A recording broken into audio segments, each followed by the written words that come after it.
On a fini par rentrer. Enfin, j'ai fini par rentrer. Parce que vous avez rien fait. Bon, il est où le compteur?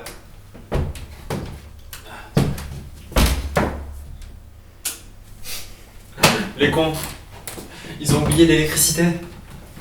Bah, c'est tout bénef pour nous.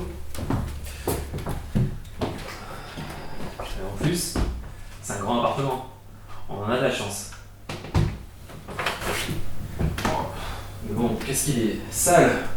Ça fait longtemps qu'il n'a pas été habité.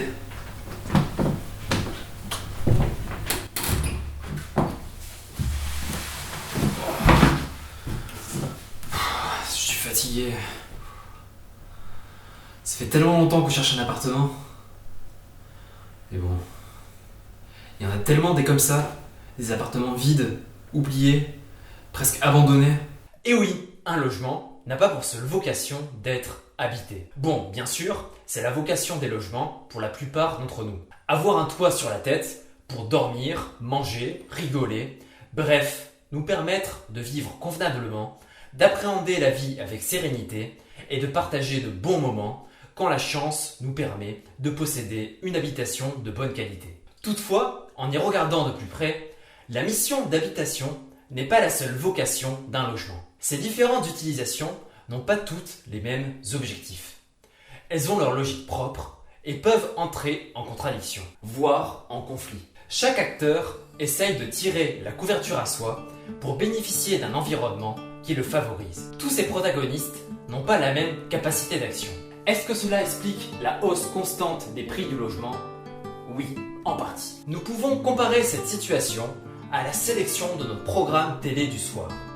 Nous sommes codépendants des autres membres de notre famille pour choisir le film qui nous intéresse. Sauf que dans notre cas, les conséquences sont beaucoup plus graves. Des vies entières sont en jeu en cas de modification des règles, de hausse des prix ou de baisse de la qualité des logements. La première fonction d'un logement, nous l'avons dit, est d'y habiter. Il est le lieu où se déroule un nombre important de rapports sociaux, d'interactions entre les individus. Nous pouvons par exemple citer l'éducation des enfants ou les rapports au sein du couple, notamment pour les questions des tâches ménagères dont l'impact dépasse les simples questions de logement. L'endroit où nous vivons est également un marqueur social. Habiter dans un immeuble délabré ou dans une magnifique résidence pavillonnaire montre la classe sociale à laquelle nous appartenons. Le logement permet ainsi de se différencier et de signifier les inégalités aux autres. Le lieu de vie est également un endroit d'expression des individus. La décoration de ce dernier raconte quelque chose sur nous. Quand nous avons la chance de pouvoir l'aménager, nous faisons en sorte que la disposition du logement nous plaise et corresponde à nos besoins. L'architecture est un lien puissant avec les lointaines civilisations du passé, comme la Grèce antique ou l'Empire romain. Elle évoque de nombreux éléments de notre société. J'irai même plus loin, elle participe à raconter notre histoire. Jusqu'à présent, nous avons uniquement parlé du logement comme lieu de vie, où l'acteur principal est l'habitant. Son objectif est de remplir les critères précités à un coût le plus bas possible. Cependant, il n'est pas le seul acteur intéressé par les questions de logement. Le deuxième protagoniste est l'investisseur. Le logement est pour lui un placement financier. Son objectif est d'acheter un bien pour le revendre avec la plus-value la plus élevée possible. Cet aspect est encore plus perceptible lorsque nous parlons des investissements locatifs où le propriétaire ne va pas occuper le logement. Le loyer du locataire permet de rembourser le prêt lorsqu'il y en a un, puis d'augmenter la rentabilité de l'investissement. Son but est généralement purement financier. Il veut l'argent, l'oseille, le bif, comme en témoigne l'état de certaines locations privées. Ce type de placement est d'autant plus intéressant lorsque les taux sur les marchés financiers sont faibles. Le logement est alors vu comme une valeur refuge, particulièrement à court terme, car les prix de ce type de biens sont rigides à la baisse. Les propriétaires sont réticents à voir baisser la valeur de leurs biens. Il n'est pas rare pour un investisseur de posséder plusieurs logements, renforçant de fait les inégalités, car les revenus issus de leur placement viennent s'ajouter à ceux de leur travail. À terme, ces personnes peuvent devenir rentières, c'est-à-dire percevoir des revenus uniquement à partir de leurs investissements. Cependant, investir dans le logement est un risque car les prix peuvent évoluer de manière défavorable sur le long terme. Prenons par exemple Paris. Ceux qui ont acheté un logement dans cette ville au début des années 1990 ont dû attendre le début des années 2000 pour voir leur investissement être rentable.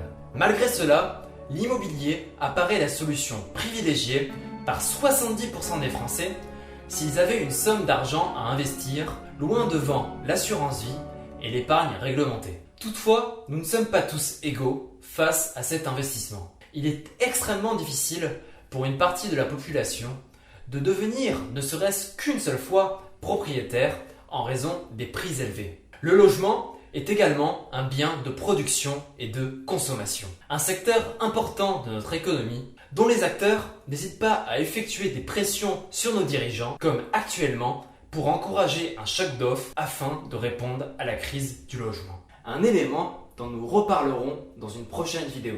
Ce secteur emploie un grand nombre de personnes et génère des revenus importants dans le PIB d'un pays. La Grèce, par exemple, a longtemps reposé sa croissance principalement sur la production de logements, ce qui explique en partie ses nombreux problèmes économiques des années 2010. Les deux acteurs privés les plus importants dans cette fonction productive sont d'un côté les promoteurs qui s'occupent de la commercialisation et du financement de la construction des logements et de l'autre les constructeurs qui s'occupent de la construction des logements. L'État, particulièrement à travers le logement social, est historiquement un acteur important. Cependant, son influence décroît depuis plusieurs décennies. De nos jours, il s'axe surtout autour de l'aménagement du territoire avec les collectivités territoriales, c'est-à-dire savoir où et quel type de logements sont produits, mais pas dans la production en tant que telle. Ou du moins, il ne fait que l'inciter à travers des organismes institutionnels comme la CDC Habitat ou les bailleurs sociaux. La construction est en grande partie dépendante de la demande en logement. Plus elle est grande, plus les promoteurs pourront en vendre plus et plus cher.